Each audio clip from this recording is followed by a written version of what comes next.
আচ্ছা, একটা পরমাণু কতটা ছোট বা বড় হতে পারে এটা কি শুধু কেমিস্ট্রির একটা প্রশ্ন?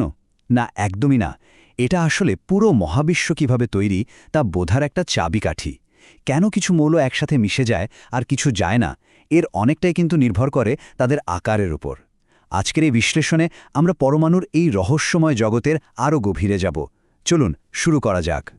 তো প্রশ্নটা কিন্তু খুবই সহজ, যেটা আমরা খালি চোখে দেখতেই পাই না, সেটার আকার মাপব কী করে? পরমাণু তো আমাদের কল্পনারও বাইরে, এতটাই ছোট। কিন্তু রসায়নবিদরা হাল ছাড়ার পাত্র নন। তারা কিছু দারুণ কৌশল বের করেছেন, যা আমরা এখনই দেখব। ব্যাপারটা হলো, একটা পরমাণুর আকার মাপা কিন্তু বেশ কঠিন। কেন? কারণ এর কোনো ধার বা কিনারা নেই। ইলেকট্রনগুলো নিউক্লিয়াসের চারপাশে এমনভাবে ছড়িয়ে থাকে, ঠিক যেন ধোঁয়ার একটা মেঘ। তাই এর ব্যাসার্ধ সরাসরি মাপা প্রায় অসম্ভব। তো এই সমস্যার একটা সমাধান তো বের করতে হবে, তাই না? বিজ্ঞানীরা একটা কার্যকরী সংজ্ঞা তৈরি করেছেন। পারমাণবিক ব্যাসার্ধ হল নিউক্লিয়াসের কেন্দ্র থেকে ওই ইলেকট্রন মেঘের সম্ভাব্য শেষ সীমা পর্যন্ত দূরত্ব। তবে হ্যাঁ, এটা কিন্তু একটা আনুমানিক পরিমাপ, কারণ ওই মেঘের তো কোনো নির্দিষ্ট শেষ সীমানা নেই। যেহেতু একা একটা পরমাণুকে মাপা যাচ্ছে না, বিজ্ঞানীরা একটা দারুণ বুদ্ধি বের করেছেন। তারা কি করেন? যখন দুটো পরমাণু একসাথে জুড়ে যায় বা বন্ড তৈরি করে, তখন তাদের কেন্দ্র দুটোর মধ্যে দূরত্বটা মেপে নেন। এটাই হয়ে যায় আমাদের পারমাণবিক রুলার। কিন্তু সব পরমাণু তো আর একইভাবে জুড়ে থাকে না, তাই না?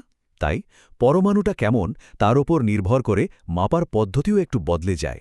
যেমন অধাতুর জন্য আছে সমযোজী ব্যাসার্ধ, আর ধাতুর জন্য ধাতব ব্যাসার্ধ।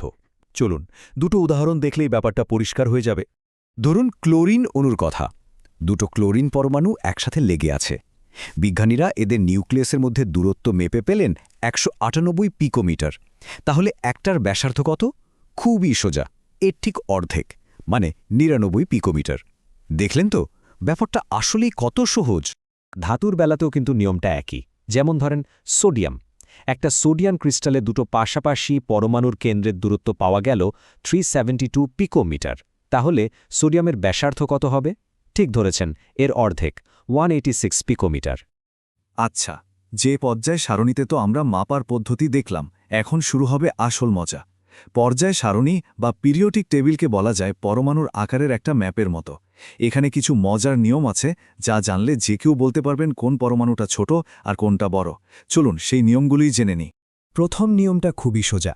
পর্যায় সারণীর যে কোনো একটা সারিতে, মানে পর্যায়ে, আপনি যখন বাম দিক থেকে ডান দিকে যাবেন, পরমাণুর আকার আস্তে আস্তে ছোট হতে থাকবে।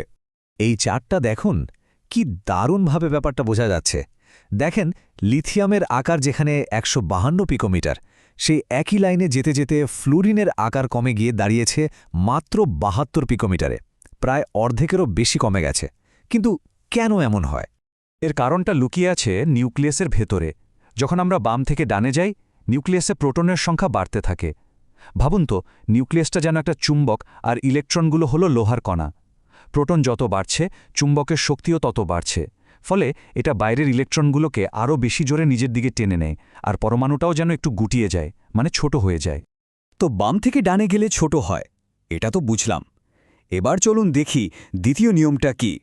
পর্যায় সারণীতে ওপর থেকে নিচে নামলে কি হবে? ঠিক এর উল্টোটা ঘটে। পরমাণুর আকার ক্রমান্বয়ে বড় হতে থাকে।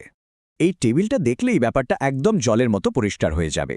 দেখুন, লিথিয়ামের ইলেকট্রন স্তর আছে দুটো, আর ব্যাসার্ধ 152 পিকোমিটার। ঠিক তার নিচে সোডিয়ামের স্তর হলো 3টা, আর ব্যাসার্ধ বেড়ে হলো 186। এরপর পটাশিয়ামের ক্ষেত্রে স্তর 4টা, আর ব্যাসার্ধ আরও বেড়ে 227 পিকোমিটার। দেখছেন তো কেমন ধাপে ধাপে বাড়ছে? এর কারণটা কিন্তু আরও সোজা। গ্রুপের নিচে নামা মানেই পরমাণুতে একটা করে নতুন ইলেকট্রন স্তর বা শেল যোগ হওয়া। নতুন একটা স্তর যোগ হওয়া মানেই নিউক্লিয়াস থেকে বাইরের ইলেকট্রনের দূরত্ব বেড়ে যাওয়া। ব্যাপারটা অনেকটা পেঁয়াজের মতো। যতগুলো স্তর যোগ করবেন, পেঁয়াজটা তত বড় হবে। আচ্ছা, পরমাণু তো সবসময় এমন শান্তশিষ্ট, মানে নিরপেক্ষ থাকে না। মাঝে মাঝে এরা ইলেকট্রন হারায় বা লাভ করে। আর যখনই এটা ঘটে, তখন তারা আয়নে পরিণত হয়, আর তাদের আকারেও একটা নাটকীয় পরিবর্তন আসে। চলুন দেখি এই পরিবর্তনটা কেমন হয়। সোডিয়াম পরমাণুর কথাই ধরুন। এর ব্যাসার্ধ 186 পিকোমিটার। এখন এটা যখন তার বাইরের স্তরের একটা ইলেকট্রনকে ছেড়ে দেয়, মানে ক্যাটায়ন বা পজিটিভ আয়ন হয়ে যায়, তখন কি হয়? এর আকারটা এক লাফে কমে গিয়ে হয় মাত্র 102 পিকোমিটার।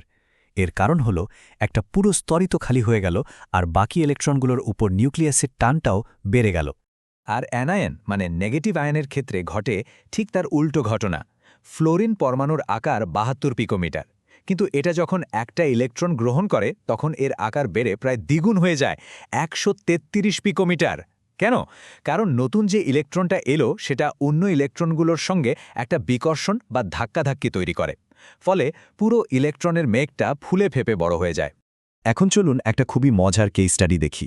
আচ্ছা, কি হবে যখন একদম আলাদা আলাদা মৌলের আয়নের মধ্যে ইলেকট্রনের সংখ্যা হুবহু এক হয়ে যায়? রসায়নের ভাষায় এই ব্যাপারটাকে বলে আইসো ইলেকট্রনিক সিরিজ।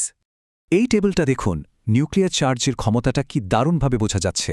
খেয়াল করে দেখুন, এখানে প্রত্যেকটা আয়নের কিন্তু ঠিক 10টা করে ইলেকট্রন আছে, কিন্তু তাদের নিউক্লিয়াসে প্রোটনের সংখ্যা আলাদা। যেমন নাইট্রোজেনের আছে 7টা প্রোটন আর ম্যাগনেসিয়ামের 12টা। ফলাফলটা কি? যার প্রোটন বেশি, মানে যার নিউক্লিয়াসের শক্তি বেশি, সে ইলেকট্রনগুলোকে তত জোরে টানছে আর আয়নটাও তত ছোট হচ্ছে। দেখুন ম্যাগনেসিয়াম আয়নটা কিভাবে সবচেয়ে ছোট হয়ে গেছে। তাহলে মূল ব্যাপারটা হলো প্রোটন আর ইলেকট্রনের মধ্যে একটা টানাটানির লড়াই। ইলেকট্রনের সংখ্যা এক থাকলেও যার নিউক্লিয়াসে প্রোটন বেশি সেই এই লড়াইয়ে জিতবে। তার আকর্ষণ শক্তি ইলেকট্রন মেঘটাকে বেশি করে চেপে ধরবে আর আয়নটাও সবচেয়ে ছোট হবে। বাহ, আমরা তো অনেক কিছুই জেনে ফেললাম। চলুন মূল পয়েন্টগুলো একবার ঝালিয়ে নিই, যাতে সবকিছু মনে রাখতে সুবিধা হয়। মনে রাখার মতো বিষয়গুলো হলো ক্যাটায়ন মানে পজিটিভ আয়ন তার মূল পরমাণুর চেয়ে সবসময় ছোট হয়, আর অ্যানায়ন মানে নেগেটিভ আয়ন সবসময় বড় হয়। গ্রুপে উপর থেকে নিচে নামলে নতুন স্তর যোগ হয়, তাই আকার বাড়তে থাকে। আর আইসো ইলেকট্রনিক আয়নের ক্ষেত্রে যার নিউক্লিয়ার চার্জ বা প্রোটন সংখ্যা বেশি তার আকার তত ছোট। আর হ্যাঁ, একই মোলের ক্ষেত্রে পজিটিভ চার্জ যত বাড়বে আয়নটাও তত ছোট হতে থাকবে। তাহলে শেষ প্রশ্নটা হলো, এই যে আমরা আকার নিয়ে এত কথা বললাম, এটা কি শুধুই একটা সংখ্যা? একদমই না। পরমাণুর এই আকারই কিন্তু ঠিক করে দেয় একটা মৌল কেমন আচরণ করবে, কার সাথে বন্ধুত্ব করবে মানে বন্ধন তৈরি করবে, আর শেষ পর্যন্ত আমাদের চারপাশের এই গোটা পৃথিবীটার রসায়নকে কিভাবে নিয়ন্ত্রণ করবে। এই অতি ক্ষুদ্র আকারের মধ্যেই কিন্তু লুকিয়ে আছে সৃষ্টির এক বিশাল রহস্য।